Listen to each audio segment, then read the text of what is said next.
Hello, hello, hello, and welcome to episode 58 of the Titanforge podcast. My name is Dratnos, joined by Tettles this week.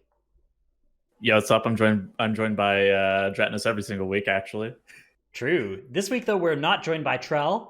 Trell is on a beautiful nature adventure through the great state of Colorado. If you want to see some pictures from it, you can check out his Twitter. He's tweeting nice pictures of the beautiful landscapes and such, even as recently as like an hour ago. But that has made sand. him... Yeah. So that's what he's been up to. That's where he's been. He'll be back next week, we hope. I think. So probably. Yeah, that's the plan. That's the plan. This week, we have taken a bunch of smaller topics, like frequently asked questions and type of stuff that you don't need to be too smart to answer, because we can't really do those until Trell gets back.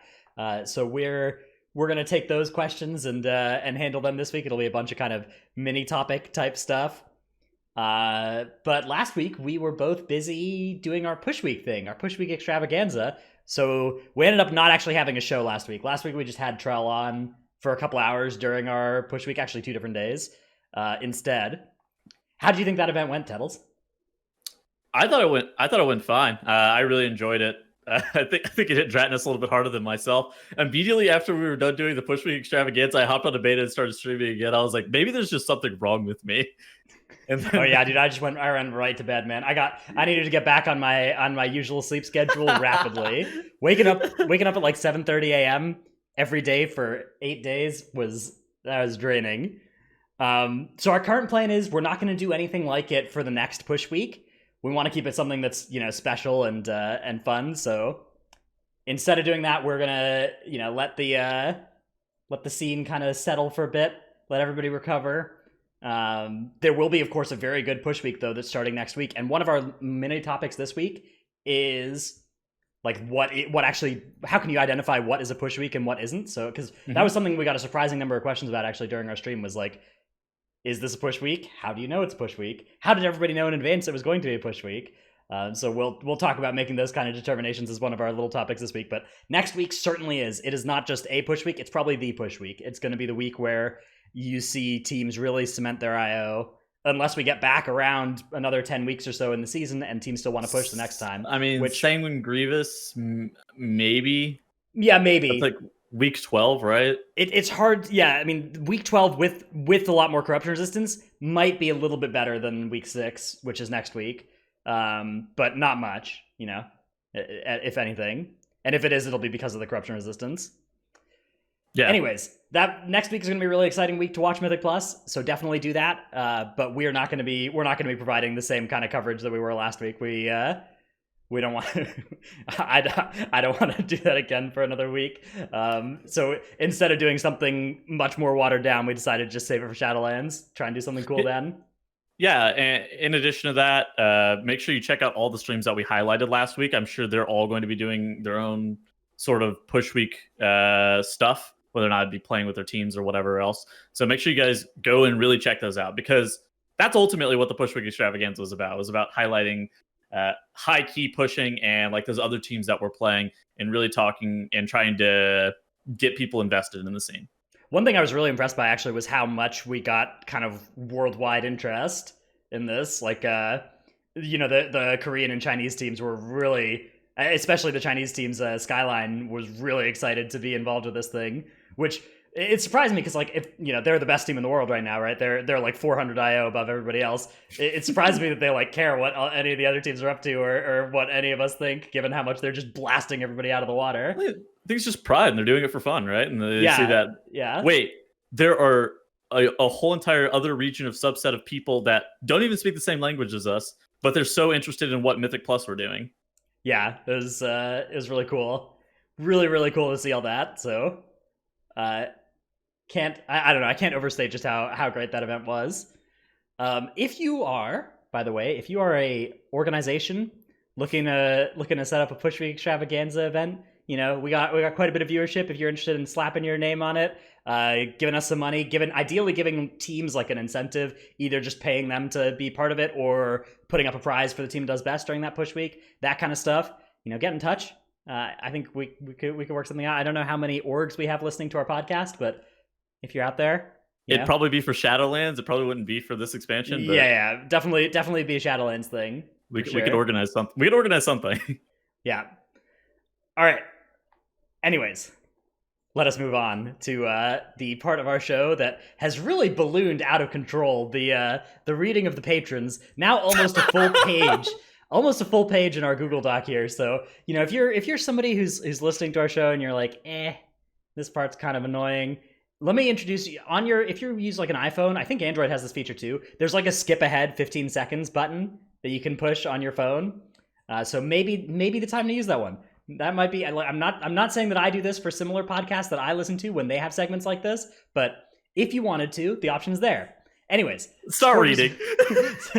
Supporters of our podcast include Paul of US Proudmore, Ahar of US Proudmore, Anastasia of US Proudmore, King of Skills, Zuko, Ja, Drunk Swede from Legion of Lemmings, Argent Dawn EU, I Wish I Was Ratnos' Dino Pillow, Heltari, Blue of Emerald Dream, Chromed, Seraphicus, Trekkie, The Marsh Hare, Regulus, Never Nude, Chewy. The Biz solution for Covenant Change is a $20 Covenant Change service in WoW Shop. Win-win. You're fucking wrong, by the way. Anyway, might be better though than non-swappable, but it certainly wouldn't feel good. Gopher will BRB, leveling 16 druids so I can play all specs and covenants. Rude Dinosaur, Lufer, give enhancement shamans Cloak of the Elements. The buff of the shroud totem or whatever. Yeah, but cloak. So, dude, could you imagine just cloak totem? It's just like the totem drops. Immunity? No, the totem is immune to magic effects. But you're not. You just people. Drop a totem that's immune to magic effects. That would be the shaman version of Cloak. Mugatu of US Sargeras. Slaps Roof of DH. This bad boy has so much verse he can survive tyrannical. All right, I get it. It's that meme template. The like slaps Roof of Gar. Yeah, I get it. Sen of US Kill Jaden. Well, everybody's putting their server names in here as well now. Dazboot, better mage lead than Tal. Brought to you by Dratnos the Excel Wizard. Brad Ceratops. That Wrestler Druid with Focusing Iris just out DPS me. Time to reroll Hunter. Nat Tettles. Gino, the 51st best DH on Thrall US from the Guild Overslept. Havoc isn't a low skill spec, only low skill floor. I think that's reasonable. I mean, I think that the ceiling is also probably lower than a lot of specs, but there's definitely the ceiling is way higher than most people play at for every spec. You also missed Necries. Necris, whatever. Okay, Necris, sure. Oopsie. Sorry. Thanks for catching that. We're good. Shadow Priest can pump if you chain pull, just give him a chance. Riley, Nevik, Hollistud. My guild won't rename to Limones. Limones? Limones. I don't know, man. I don't know how it's supposed to be pronounced. Flick, Eevee, Frosty K new meta. Gino is still not 3100 IO and needs to get good. At least they aren't destroying conduits. Take Light of the Protector and Enrage regen off the GCD. True. Woe, Bonesy, no verse. Galek, no trick, and CVAMP. Thank you all for your support. Dude, what do you think about the conduits thing, by the way? They changed to where you can swap it every week. So you can, for people who don't understand the system, they if you haven't actually played around with how the system works on beta, you might not really know how it works. So there's the soulbind trees, right? Each covenant has 3 different soulbind trees, and you can swap between them at will. Within each tree, there's different pathways, and you can only pick one of those. Or you can swap between those pathways at will. But the slotted conduits in there are only changeable once per week. So you might have a conduit in there that's good for one spec, and the conduits are spec specific as well. A lot of them are.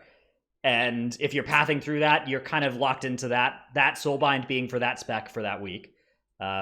Which, whether or not this is going to impact you, it depends. It depends on how many specs you want to play, and it depends on if you have 2 different specs that share the same soulbind tree that they want to use, right?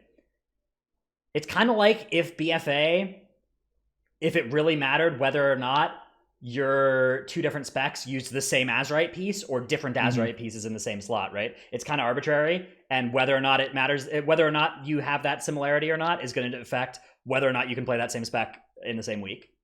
It's going to be kind of rough. Well, yeah. A lot of the times the soulbinds and the conduits aren't exactly the largest of deals. However, they can be, especially whenever they start affecting specs at a deeper level. There's like It, there's the week some. the week long change really affects your ability to be able to swap from like boss to boss. Mhm.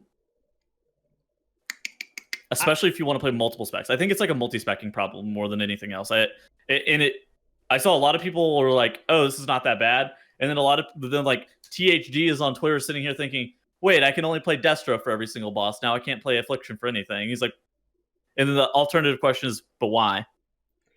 Yeah, I mean, it really depends on if you have a soulbind tree that, like, so the thing is that a lot of the abilities don't specifically, for some trees, there's interaction with specs. It's more Mm-hmm. likely, though, that there's trees you're going to want to play on certain boss fights, right? Like, if there's something that gives your Fleshcraft CC immunity, and there's something that lets you immune on a boss fight, that's going to be really, really valuable. You're going to want to be that soulbind tree. So whatever specs conduits you have slotted into that tree, you probably have to play that spec if you want to play that soulbind on that boss.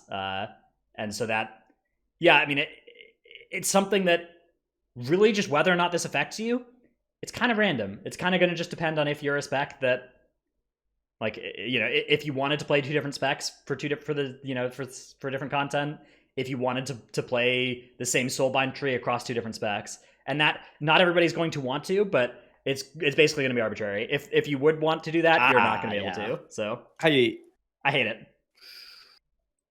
I hate it as well. It's just rough because there are so many fucking sick parts of like the Covenant Conduit Soulbind system that really will affect your decision making as to what you would prefer to play on each and every given fight. And for a lot, like sometimes the bleed removal is going to be just the most overpowered thing, right? Yeah, there's so many bleeds in Castle Nathria as well. Yeah, the bleed removal in Castle Nathria, there are a lot of bleeds in Castle Nathria, and so having that Kyrian thing for a couple of fights is going to be important. Whereas for like, I don't know, maybe the last two fights of the instance is going to be significantly worse because say you need Fleshcraft shield because like you said what does it actually do? I think there's a removes soulbind that something. gives it CC immunity. Yeah, CC immunity. Yeah. Because Fleshcraft gives you CC immunity for Which the is last really two strong fights for second last boss fight, I think, yeah. Yeah, it's just it's really hard to say what and how important it's going that to annoys me the actually be though. most about it is it's just so arbitrary. If you happen to just want two different soulbinds for two different specs anyway, and like for different boss fights, you're literally not going to feel this at all. You're not going to feel this thing where you're actually pressured to lock in a decision for a whole week. But by contrast, if you're playing two different specs that want the same soulbind tree, then you are going to feel it. And you're going to be like, why, man? It really is the same as if it really mattered whether or not the same Azurite piece was BIS for two different of your specs in BFA. Like that's what it's going to feel like, is if that affected whether or not you could play those two different specs in the same week. Which it kind of did in BFA, right? Because that was when the reforge cost started kicking in. But even then, that was a lot less like. I mean, that was somewhat prohibitive in terms of, yes, the gold price got impossible to pay pretty quick if you were doing it a lot, but also at least you could do it twice in the same week. I think that there is a better solution, and I hope that they hit a nice middle ground. Yeah, because the more restrictive the systems are, the more the players are going to resent it because it has not been this way for such a incredibly long time that people have an expectation of being able to optimize on a fight-to-fight basis. Yeah, I mean, especially when the way to super optimize, especially for the top level guilds, is going to be to create two characters that are very close to identical, but just to get access to swaps like this, Okay, to things like that. Ian says that it should only affect so obviously the correct answer for top guilds in the world, like Limit, like Echo, like Pieces, is going to be to have 6 fucking characters or whatever, right? Right, and that's not going to be the right answer for anybody else. I worry that that's going to trickle down to our guilds, who are this world 30 to world 70 range, where it's like, oh, dumbass over there didn't pick the correct covenant and doesn't have Kyrian Flask to be able to remove a bleed on this fight. We can't bring him. Yeah, I mean, I agree. I feel like if you're a guild that, I mean, and again, this is still a small fraction of players, but how much do you want to have the players you're looking up to doing this and not be able to do it yourself, right? Like, yeah, how much as a player in that world 200 range, world 1000 range, is it going to feel bad watching players above you doing this stuff and getting a little bit of power out of it and just not wanting to do it yourself? Because I Not don't being want to able do that. to. It's awful. Yeah. Like it's terrible, and it's the kind of thing where like, yeah, complexity limit, echo, pieces, those guys are always going to have, there's always going to be some way that whatever the system is, they can make themselves like hurt to do it, right? There's going to be something Yes. they can spend a week grinding that is marginal value or something awful, and that's always going to happen. You can't You design... got me fucked up if you think I'm grinding 1,000 islands. Like there's absolutely no way that was enough Right, power gain for exactly. me to even do. I didn't do that either, right? Like neither of us were participating in this island grind, but both of us are looking at the system and thinking, all right, maybe instead of my alt being a different class that I have fun on, it needs to be a second Moonkin, right? Or it needs to be a second DK tank or whatever I end up playing for the as my main. And that is, goodness, I would not like to move into an expansion where instead of having like three characters that are fun different specs to play, I have 3 characters that are basically the same as each other because it's a power level increase to do that. Dad makes a good point. He says it seems so counterproductive to make so much cool stuff, and because all of the stuff is super cool, but then not let us play it whenever we want. I think that's like a great point. All of the Covenant, Conduit, Soulbind stuff, all of it's just dope. That's and the thing, like, yeah. I wish I had access to it. It's actually so cool on beta as well because you do, right? You just create another character and you're just like, man, this is awesome. And then you just kind of remember, remember for yourself, all right, hang on, this is going to be another 5 hours per week of like Torghast maintenance plus another character I have to level, like plus you're just looking at this, you're like, man, this is not feasible. Like I can't actually have all this fun that I'm having on beta once the game goes live. And that's kind of the reverse of how it should be, right? The game should be more fun on live than it is on beta. But the way that it's structured right now, it's the opposite. Yeah, I'm not sure what the best answer is for it as well. I guess the big thing that I keep coming back to is that if you're trying to make a cool choice between 2 different things, to me it seems like that should be an actual choice that players get to make from time to time, and not just a choice you make once, right? Like it's not. I don't think that once every 2 years, lockout is right? Okay. Yeah, the weekly lockout sucks, but like it's closer than once every 2 years making your choice, but it still feels to me like, you know, choosing on a daily basis, choosing on in an arrested area basis for an encounter you're about to do or a dungeon you're about to do. Like it feels to me like that would actually be a really exciting choice. It feels to me like there are boss fights in Castle Nathria where you might want Fleshcraft, or you might want Kyrian, or you might want to play Night Fae so that you can get your cool Night Fae ability. And it seems like that is something that is an interesting choice if it is something that you can actually pick on that basis. And otherwise, it's just going to be something where you're like, well, I hope I didn't screw myself here. Right? Multi-specking, I don't understand how they've just ruined that, especially for the pure DPS classes. Like historically, pure DPS classes had the most amount of choice, and now it feels like they have the least. It literally feels like they have less choice than hybrid DPS classes now. Dude, yeah. Oh my god, dude. Arcane Mage, you just want to be Necrolord, and neither of the other specs are particularly appealing. Necrolord is just like awful for Fire or Frost. There's the cooldown is like completely anti-synergistic with both those specs, and how have they fucked it up to where hybrid DPS specs have the most choice, but like pures don't? Like pures actively have less choice. I don't understand how that happened. Yeah, I mean it's and the thing that I keep thinking about is, man, you could just get lucky, right? You could just pick a spec or a class that happens to want the same Covenant but different Soulbind trees for each of your specs, and you're not going to feel this at all. Like you're just going to have the best of all worlds, right? Could you imagine different Soulbind trees? Oh my god! If you just wanted to play a class that had the same Bis Covenant for all 3 specs but 3 different Bis Soulbind trees, you would literally not feel this at all, right? But if you pick a class that has different Bis Covenants, but within each Covenant the same Bis Soulbind tree for each of your specs, you're just in this world of complete hurt 24/7 if you ever want to swap. And the answer is probably just going to be, you're probably just not going to be able to play your off specs. Like if you're trying to do serious stuff, you'll probably, if you want to do an off spec, you got to do it for the whole week, basically. I mean, for some of the conduits for Moonkin, it's like increases dot duration whenever you press Starfall. All right, so now I swap to Resto.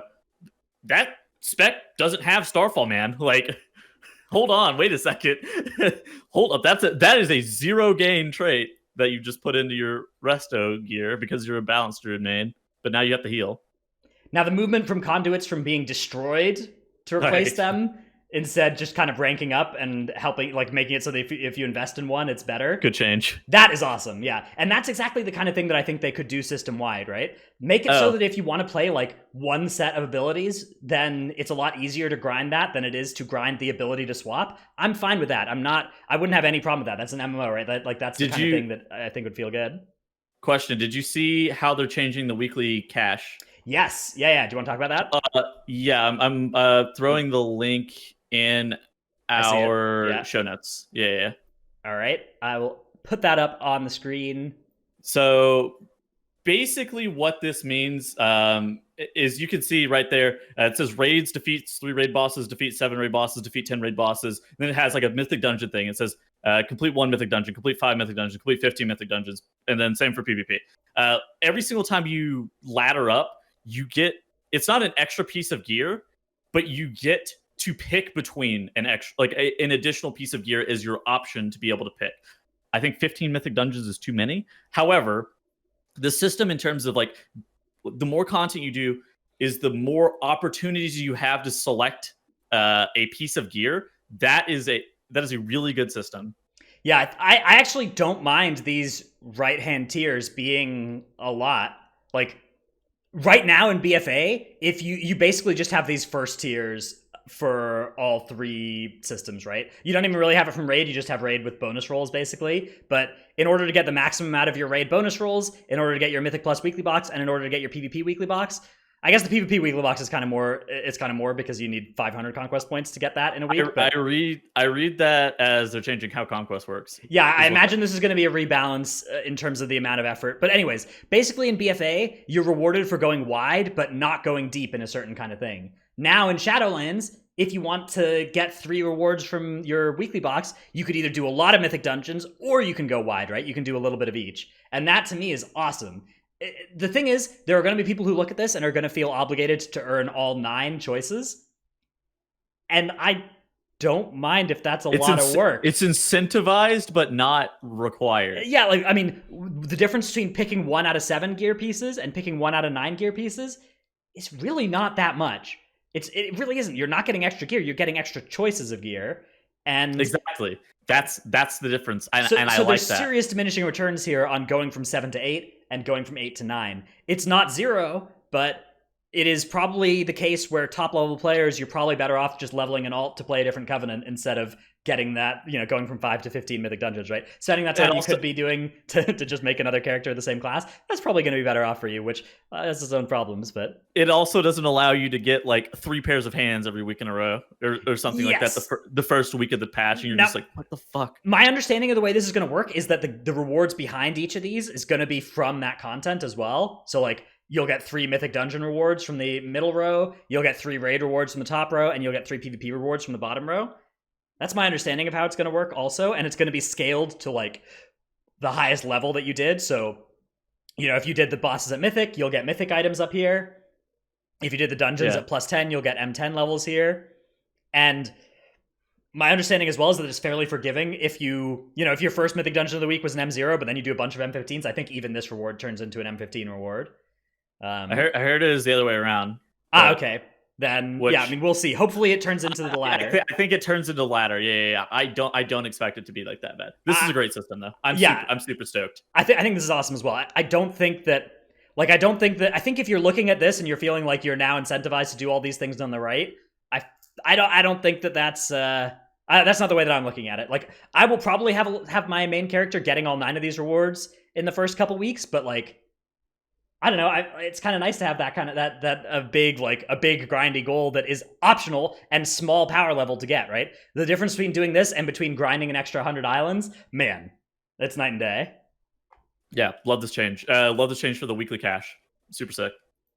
All right, let's move on to our tip of the week segment.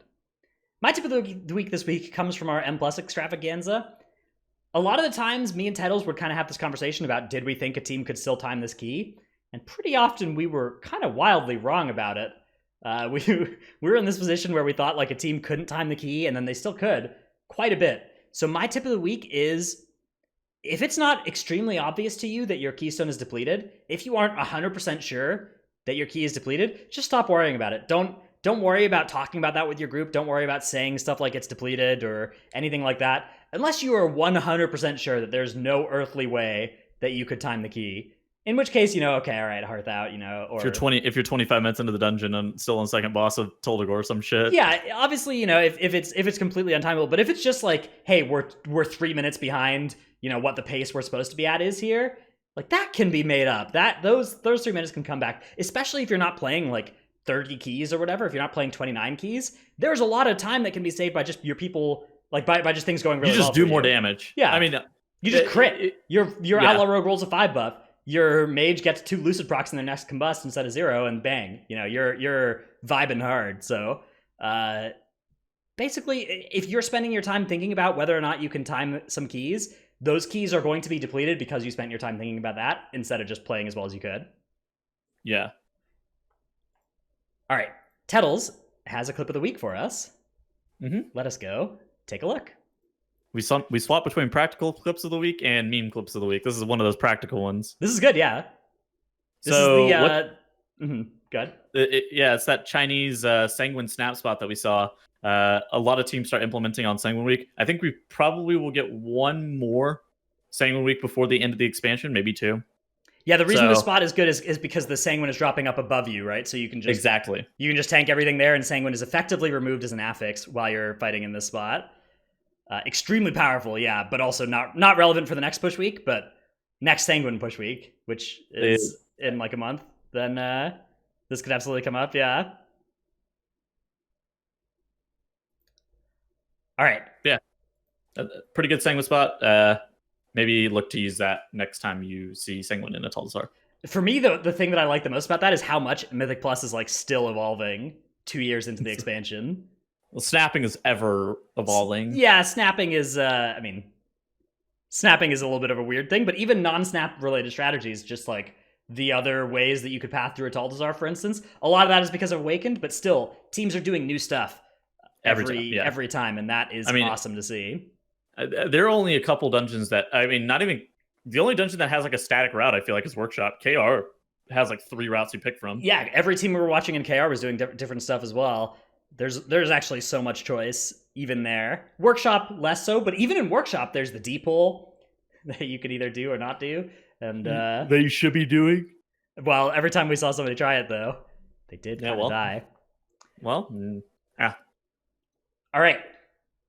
We'll move on to our next of our 10-minute topics here, which this one I'm not actually sure if it'll be a full 10 minutes. But it is something that we've been getting a lot of questions about. Basically, we picked our topics based on things that we got questions about a lot of. During the Push Week extravaganza. That basically, FAQs, we're about to hit a bunch of FAQs. They vary between systems and how to play versus things that are a little bit more specific. Yeah, so this first one is a pretty technical one. It is the Temple of Citralis Shroud bug. This is something that is extremely powerful, but also extremely fiddly. And pretty easy to, if this goes wrong, you're going to deplete as a result of it if you try this. So because you have double obelisk is why. Yeah, but the reason that this works, so what the strategy allows you to do is fight 2 obelisks for the last boss by using your Shroud of Concealment to make the Avatar Citralis not get tainted by the Hexers. When the Avatar Citralis is not tainted by the Hexers, the Hexers won't do anything. You won't take the AoE pulse damage. They don't melee. They'll just follow your tank around. So it's effectively a free phase. You just have the 2 awakened enemies to deal with, and you don't even get Witch Doctor spawns. Just nothing happens in the phase. So unbelievably powerful thing to do. Cuts out a bunch of obelisks from your path as well. It's just so good. But it's pretty hard. So I'll start playing this clip now, Tettles, if you want to talk about the kind of sequence of abilities here. Yeah, so this is Sebek. We've actually seen a couple of different sequencing on what groups and rogues are doing. But Sebek, you see the boss starts. He is going to wait a couple of seconds, and then he's going to mash Vanish, and then he's going to cloak Shroud to make sure that he doesn't get hit by the pulse and to make sure that the Shroud stays up. That will then make the Hoodoo Hexers not be able to cast Taint on the Avatar of Sethrus. It's also really important that a couple things happen. You have assigned kicks on the first spider cast, like that is mandatory. The rogue can't even be getting it, by the way. The tank should be trying to protect the rogue from the Hoodoo Hexer and the awakened mobs. And in addition to that, Hexers don't melee. just as a rule of thumb, they do not melee your tank at all. So this is doable on things such as like necrotic or whatever else. Beyond that, though, it also is important where you're standing in the room. We've actually seen a lot of groups standing in a wrong spot in the room, but you need to make sure that like Avatar is getting a shroud and that the rest of the group is also concealed up. So I would just kind of mirror where Sebek is standing there. I'm going to link these two clips in Twitch chat currently. I'll put them in the description as well. Yeah, and they will go in the description of the video as well. So if you guys want, check those out. In the podcast description as well. Yeah, it should be everywhere. If you're watching this at any or listening to this at any time, you should be able to find these links. Yeah.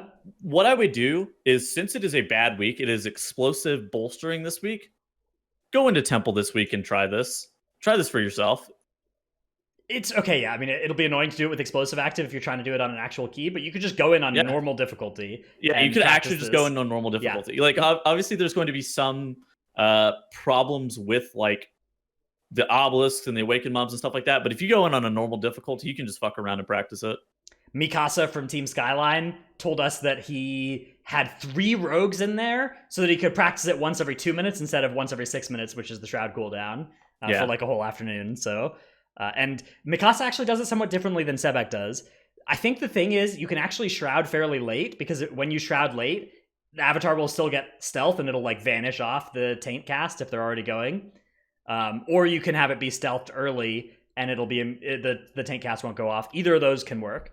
But there are a lot of ways to do it wrong. So if you find yourself not having it consistent, just keep practicing it until you have a timing that is consistent. Yep. Just find what's consistent for you. Sebek does it different from Mikasa, which does it different from Junkrat.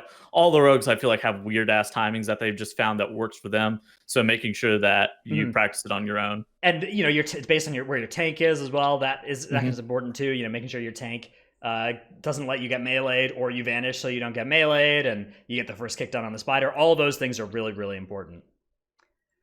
Okay, next topic. This one is a little bit less technical. When is it worth it to go full versatile? And which specs is it worth it to do that on?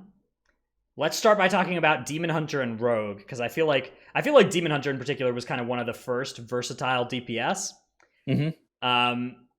I think that these are the specs where you kind of sacrifice the least to go full versatile, because you're already kind of you're not giving up as much damage, you're particularly not giving up as much single target to go versatile, and you're already kind of a support class in the group. You're already there to enable your mage, maybe your hunter, to do as much damage as possible. So playing versatility makes you better at that job.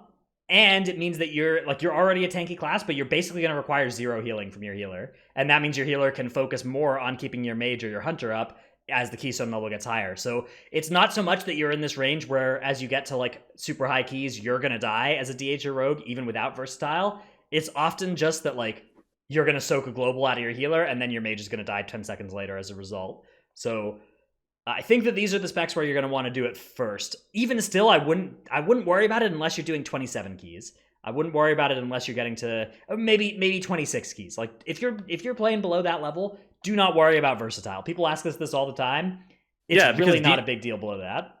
Demon Hunter and Rogue actually lose damage for playing versatile. Like Demon Hunter, like their best corruption for damage is Twilight Dev. Sure, that comes with some added cost of needing to be able to play around Twilight Dev a little bit easier, or like ripping threat and getting meleeed and dying. Rogue wants like strike through and severe, so you're actually sacrificing a decent amount of damage to play full versatile. It's not like the most damage, but it like unless you are doing like the 26s and 27s, it's probably not worth swapping up your budget for that. Tanks similarly give up way more damage than Demon Hunters and Rogues to play versatile, but you probably need to start doing it to survive at a lower key level than the DPS. If you're a tank player and you're interested in pushing probably much above 20, I would start at least converting some of your damage corruptions into versatiles, and by the time you get north of 25, probably they all should be. Yeah. Healers depends a little bit on what healer you're playing. Yeah. But both paladins and druids from the last push week we've seen were pretty much all versatile as well for the really high stuff. I think that it is a little bit less of a sacrifice for druid than it is for paladin, but it's pretty close, I think. And both it's kind of a similar spot to DPS where like you do it once you're getting to that 27 level, I'd say. Once you start having like survivability issues, or you could be otherwise living stuff with versatility, then maybe you convert to it. But there really is not any need to do it until you start getting to that 26, 27, 28 level. Like once you start going that high, then kind of everything's up in the air about getting one shot from like random abilities, and or maybe like even 20s and freehold. But yeah, anyways, Freehold's a great dungeon. We love Freehold. Freehold, people keep asking us, when do you need to use like justhealuscom to figure out if you're going to die or not? And the answer is like high keys or low Freeholds. Yeah, exactly. Yeah. No. So it's like, should you go full verse? Unless you are doing 26 to 27s, the answer is probably not. And then finally, hunters and mages are these are two specs that sacrifice the most damage to play versatile and basically shouldn't do it. The reason why you shouldn't use the versatile corruptions, even if you're looking for defense on these specs, is that you have such little amounts of the versatile stat that the fact that the versatility or the versatile is a multiplier on your versatility stat, multiplying a small number isn't very powerful, right? You're not getting much value out of that. If you're playing versatile corruptions, it like the amount of versatility that's worth is hugely dependent on how much versatility you have on your gear. I've seen some hunters playing like 5% or less versatility on their gear and still slapping on a versatile 3-piece.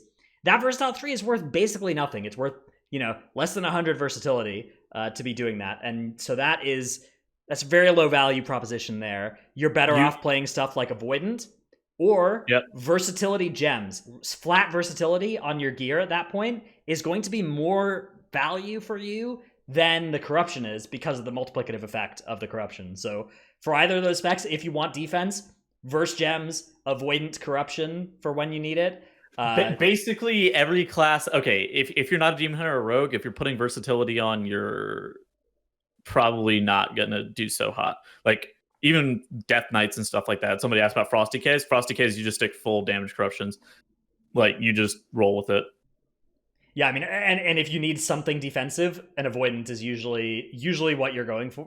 Yes, it's usually the one you can swap one piece into Avoidant, but it's just so costly to switch your full set over towards a versatility-oriented set if versatility wasn't already a good stat for you. Which for most specs it isn't, because most specs that scale well in damage scale well with stats other than versatility. It's just DH and Rogue that kind of don't care and are happy to have verse. So that's our answer on when is it worth it to go full versatile. And again, the answer is basically don't worry about it if you're not doing the really high keys, unless you're whenever it's the time. Like, I would say that a lot of people didn't know when they first swapped to versatile. A lot of people played before the versatile technology came out. Really, they were playing without it when they should have. You have now you should know. Point, yeah. You have a nice suspicion of when you should be playing versatile. And experimenting with versatile sets on other classes, even like Hunter and Mage. Just make sure you're not just putting the versatile corruption on without a lot of versatility flat stat. That's the main thing I would advise against. I think that's the biggest mistake you can make with this gearing thing. Okay.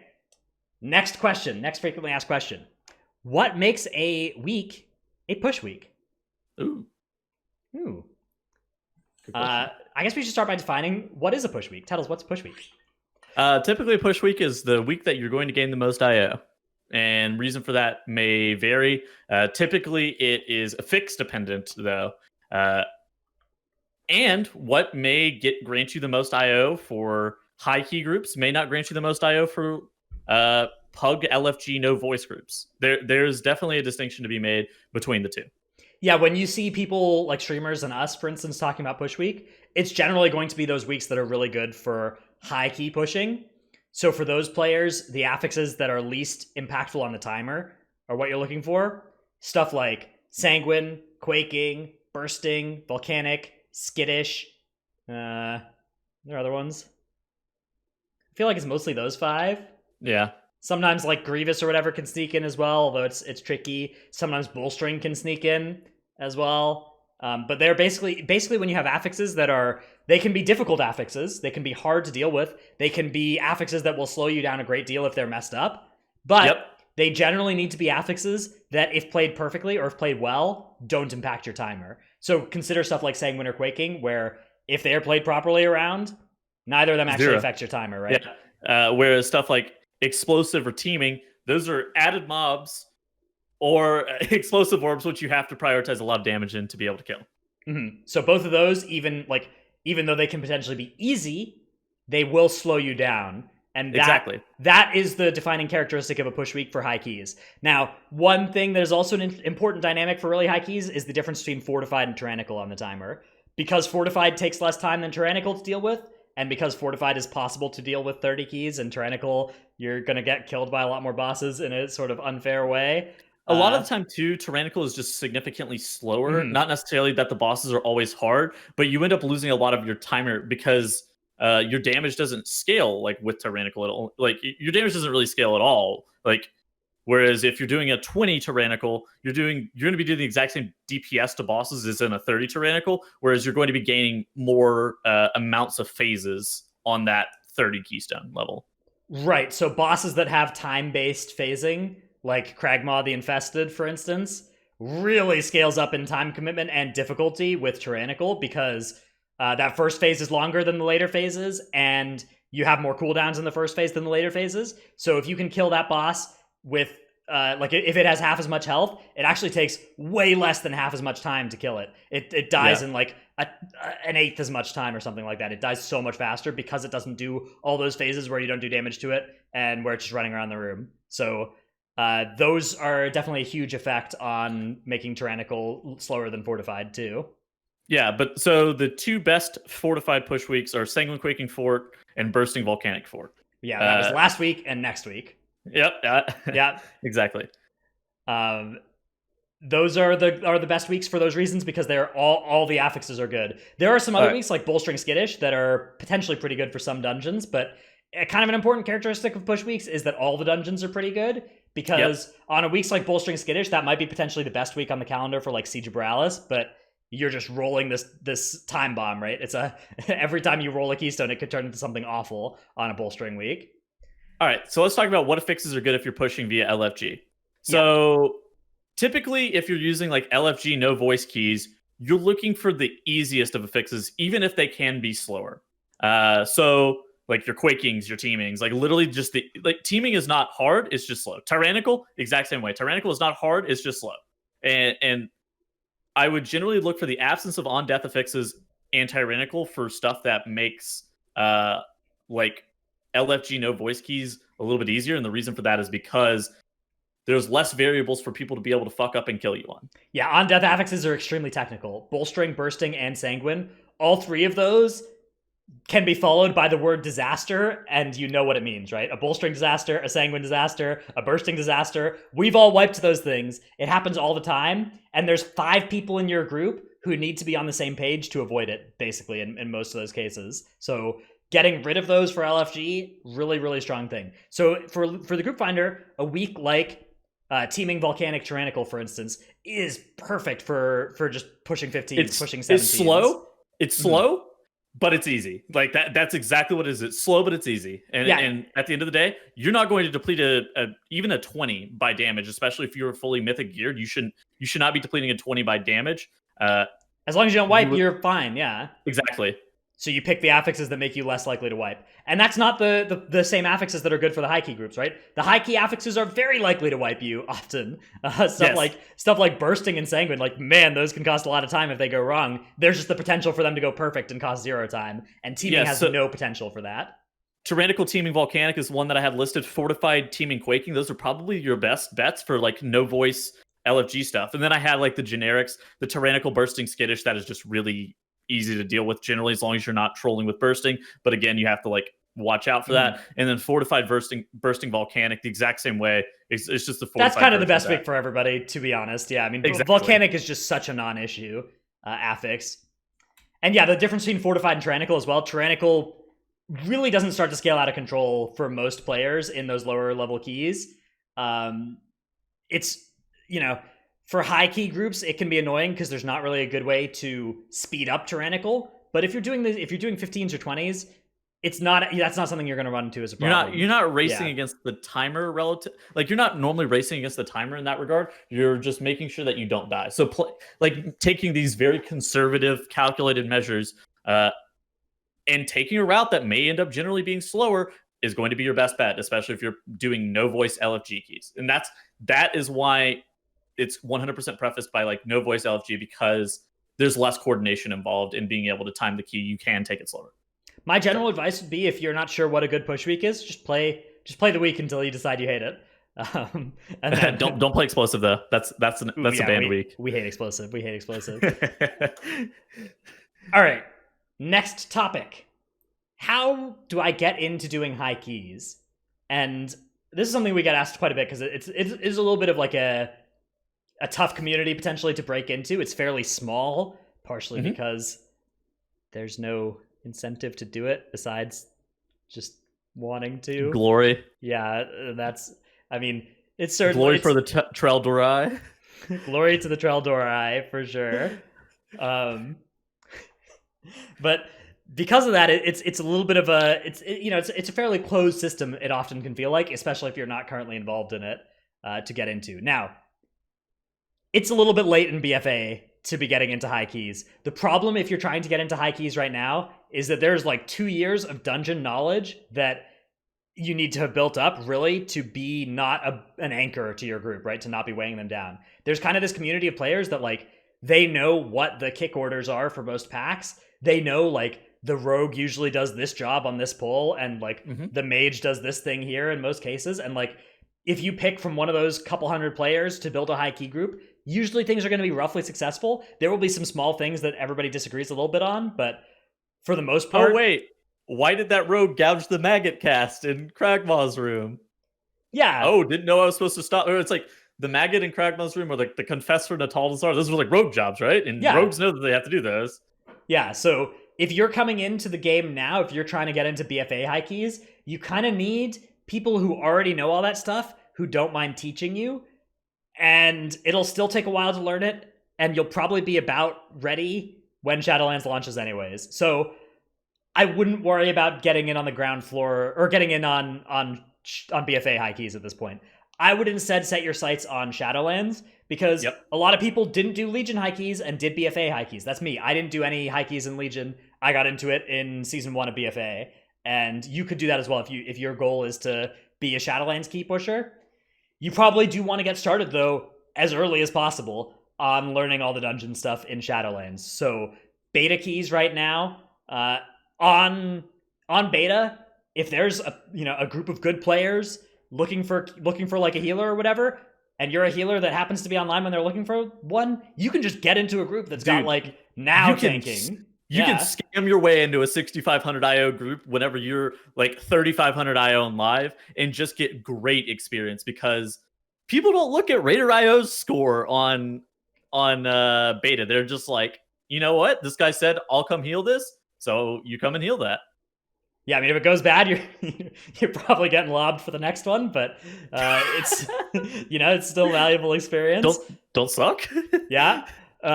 So beta is definitely a good time to get into this if you have beta access. If you don't have beta access, try and watch people who do. Try and learn stuff about the dungeons through. It depends on what kind of learner you are, right? Everybody learns stuff in different ways. Some people just have to do it themselves to learn. Some people can do it from reading or from watching. And if that's you, read or watch the Shadowlands beta content that's coming out. You want to start building up that knowledge base, though. And ideally, you want to start finding people who, you're going to try and play keys with next expansion. Guilds are a really great place to do this. Guilds, if you have people in your guild who do Mythic Plus, at the start of next expansion, the push groups are going to kind of dissolve for a while, and everybody's going to play with their guild, because everybody's going to be trying to get raiding gear with their guildies all at the same time. So getting in on those groups, those groups are going to be a valuable way to then get invites into the Mythic Plus pushing once that starts, which is usually after progression is done for the top 20 US guilds or whatever, is when usually that kind of stuff starts. So that's kind of the usual cadence of a new expansion, or at least of a new patch.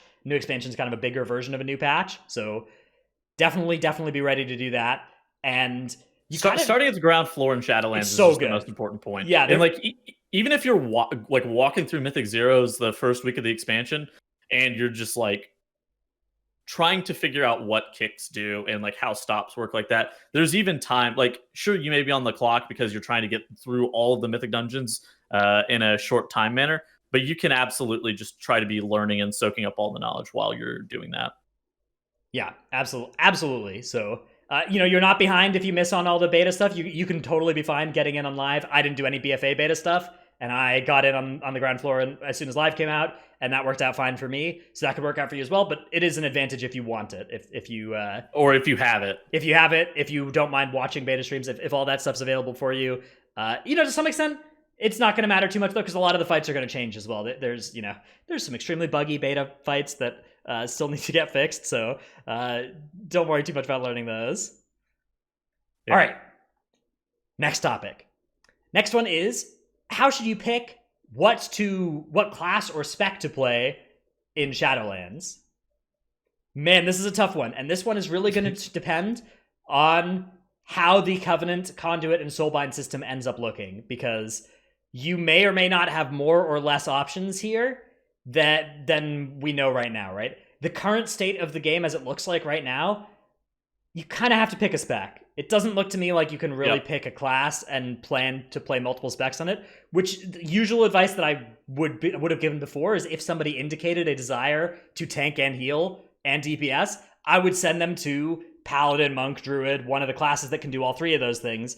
But if you're somebody who wants to play the game at a high level, I don't really think that that's going to be... If the game makes it to live the way it is in beta right now, I think that's going to be obsolete advice. I think that you're instead going to want to pick which of those three you want to do most, and then pick something that does that as well as possible, or in a way that you like the most.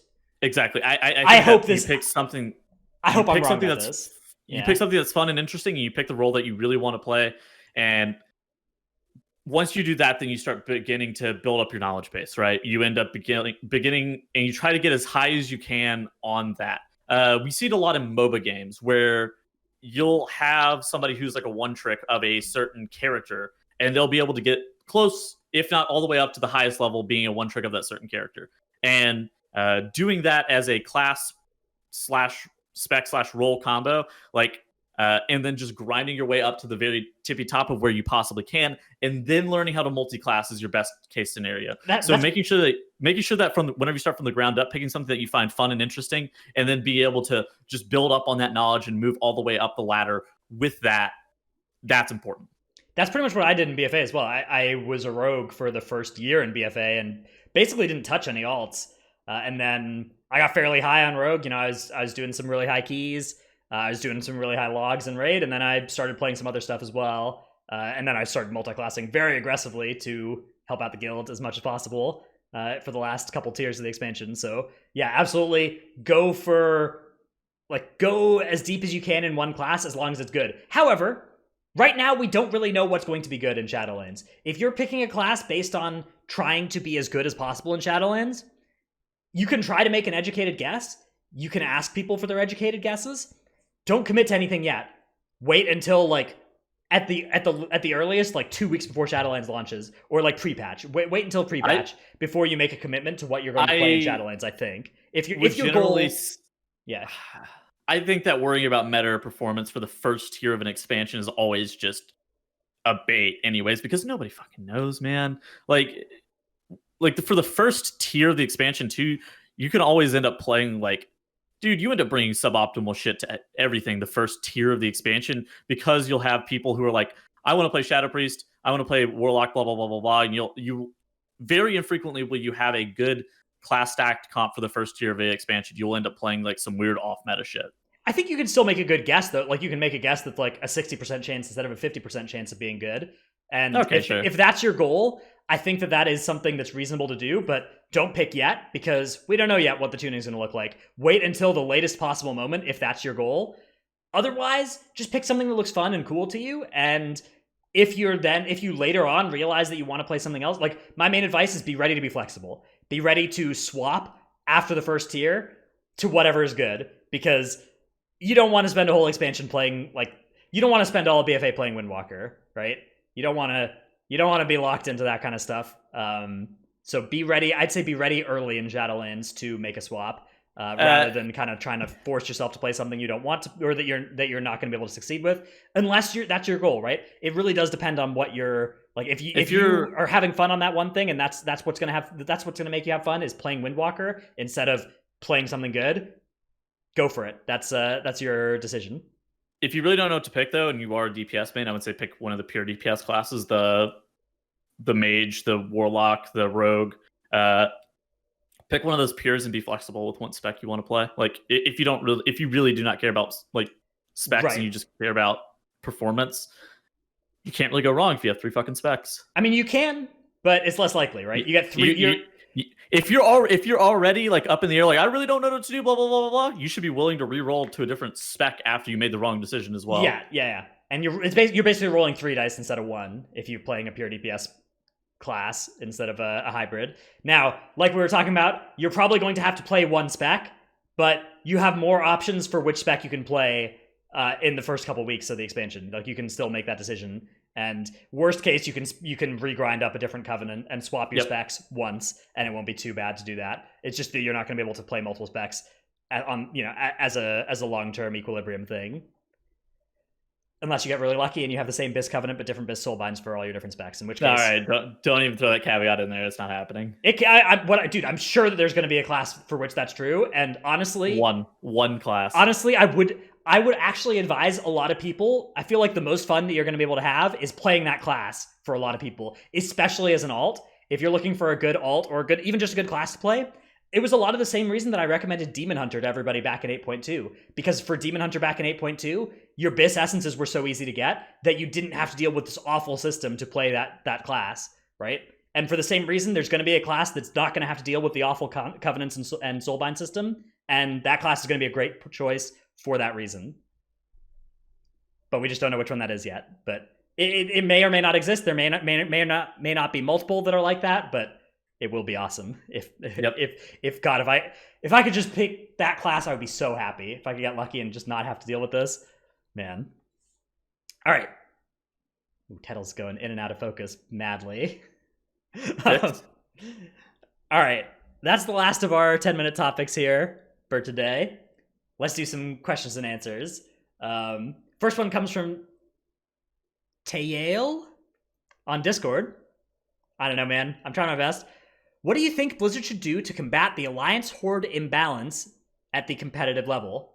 Mythic Raid and High Keys. Okay, so I guess it depends on where you define competitive level, because I will say that you can be either one at a competitive level regardless of what's happening. The issue, and what's always going to be the issue unless something completely changes drastically, is that the community is grossly imbalanced towards one or the other. Basically, everywhere in the world is grossly imbalanced towards Horde. Oceanic is grossly imbalanced towards Alliance. And WoW is a community-driven game, and it's a community-based game. And there is really nothing that they can do to combat it at this point. There's no way of being able to reach an equilibrium anymore. There wasn't too far gone. Yeah, I mean, maybe there was a way. They could make Alliance OP, right? You'd have to make Alliance OP enough that some Horde guilds swap to it.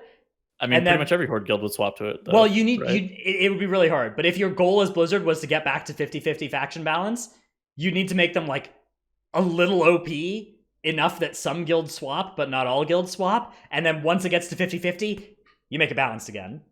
Well, then you have the ultimate problem of like, if you want to be, if your goal is to continue to progress further and join better guilds and be in better Mythic Plus groups, you're going to have to be the faction that the top groups are, and those top groups are willing to swap over small stuff, and that's going to force the rest of the community to go fucking the other faction, right? So what you're saying is, even if you just caused like a few guilds to swap, but they were all in the top 100, and the top 100 becomes Alliance dominant instead of Horde dominant, then all of a sudden that pressure is going to be felt by the top 200, and then by the top 400, and then by the top 1,000. The thing that is dragging everybody to Horde isn't the Horde racials anymore. It has been at various points in the past. That has caused guild swaps in the past. That caused guild swaps a little bit on Jaina and a lot on Kill Jaden. But mostly the thing that drags people towards Horde is the fact that if you as a player are looking for a ladder that goes higher, it's on the Horde side. If you as a guild want to not be just a big fish in a small pond, but you want to be able to actually recruit from great guilds and recruit from a more vibrant and full community, you also need to go Horde for that right now. So, what is the best way for Blizzard to fix this? In my opinion, they shouldn't try. In my opinion, Yeah. just make it so that you can group cross faction for PvE content, and then it won't matter anymore that the Alliance and Horde are horrifically imbalanced. I The mean, other right option, now it looks like Dwarf is like going to be fucking stupid OP Yeah. for Castle Nathria too. honestly, you might see Complexity Limit and top guilds going Alliance for the tier. And if they do that, then maybe some other guilds are going to do it as well. And maybe we'll, instead of having Horde BOP, we'll have Alliance BOP. And maybe Blizzard will be happy about that because they'll get a lot of money in faction transfers. So maybe that's the Illuminati conspiracy theory all along. But I think that the best way to address it would be to just let you group up cross faction. I felt like that was where they were going story wise, anyways, when they had the whole, the whole cinematic thing where it's like, oh, what's different this time? We are. But it turns out, what's different this time? Absolutely nothing. It's the same faction conflict thing that it's always been. So I don't know. I was really expecting it actually, but hasn't happened. So for now, what's the best way to combat the Alliance Horde imbalance? Honestly, stop thinking it's Blizzard's problem to solve and just swap to Horde, or if you're in Oceania, swap to Alliance. And that is going to make your life so much better than waiting for Blizzard to fix it, because they're not going to. All right, next question comes from Bonneville Cutthroat in Twitch chat. What do you think, or what do you do when the best M plus classes are melee, but guilds only want range DPS? Man, this is so true as well, because in Mythic Plus, melee are so good. You want a rogue and a demon hunter in a lot of groups. And in Raid, you do not want 40% of your raiders to be rogues and demon hunters. Oh my goodness, you do not want that. You want the opposite of that. You want one rogue, maybe two on your roster, and two, maybe three demon hunters. And other than that, you are no more melee need apply at this time. Honestly, the best strategy, if there's not a spec that's good at M plus and raid, probably if you're trying to do really high level stuff, raid on something different than you do Mythic Plus on. Healers have been doing this pretty much all expansion. Most healers I know. You can con your guild into bringing your Mythic Plus character later on in the patch too. Yeah, for farm, your guild will gear up your Mythic Plus character usually. But most raiding or most Resto Druids that you'll see on the ladder, they don't raid as Resto Druid on progression if they're progressing with a high-end guild. That's a fucking Moonkin main for some reason. They're a Moonkin main, they're a Resto Shaman main, they're a, Disc Priest main. They do one of those things, and they'll heal in M plus as Resto Druid, and they'll get their guild to gear that up later. And that is usually your best bet if your goal is to do high-level M plus and high-level raid. If your goal is just to do high-level M plus, just join a guild that'll let you raid on whatever. If you're a good player and you're a good Resto Druid, as long as your sights aren't set on really high-end guilds, you can find cutting-edge guilds that will be happy to take you, and you can gear up through them. Alternatively, if you're not actually going, there are a lot of guilds that don't even get cutting edge and don't ever stop raiding progression. You can find another guild. You can raid them a weekend guild as well. Yeah. And then drop the weekend guild once you get the gear, because that's all that matters anyways. You don't actually you play very selfishly and you only care about yourself, so you only raid a couple weeks in the weekend guild to be able to get your character, and you just be like, adios, I gotta go. Don't have enough time for this anymore. I'm sorry. Oh no, my job switched to weekends. Oh, darn it, you guys. My job is collecting IO on the weekends. All right, next question. Is it better to have, this one comes from Saxon TV, is it better to have a dedicated group of 5 or just a robust friends list? I think that if you watch top-level push groups, most of them are kind of varying, right? They kind of fluctuate. It's not the same group of 5 that it was 12 weeks ago for most groups. There are a couple of exceptions. A couple of the very top teams are pretty much sticking together always. But other than that, I would say that the robust friends list is more valuable. And then in any given week, you'll have a nice dedicated group of 5. And if that works really well, you can keep it going after that. But other than that, I'd say a robust friends list is a great place to be. I mean, dude, people have real life obligations that come up. Not everybody can play at the exact same time every single week, even. Or sometimes you have job responsibilities or whatever else, and you're not able to actively play. So having a robust friends list and being able to have just a long list of people that you can pick from that are fairly capable, smart, good looking, being able to pick from them is important. Yeah, I actually really agree. The lower level you get, like if you're trying to spend 16 hours a day doing Mythic Plus, a dedicated group of 5 is really good if you can all agree to do that. If you're trying to spend 3 hours a day playing Mythic Plus, it's really hard to find 5 people that want to spend 3 hours a day playing M Plus and have those same 3 hours free as each other every day. Like that's really hard to do. So a robust friends list is much better for that kind of purpose. Yeah. All right, next question comes from Undad TV at Tettles. What are your guys' thoughts on how every Shadowlands dungeon seems to be extremely linear and bloated on count so far? All right. I know you haven't done a ton of dungeons on beta yet, right? I've done some raid testing. I have not done very much but dungeons, no. So I actually think that most of the dungeons are okay. The exception being, I think Necrotic Wake is some hot trash in terms of count, but I'm pretty sure that gets fixed.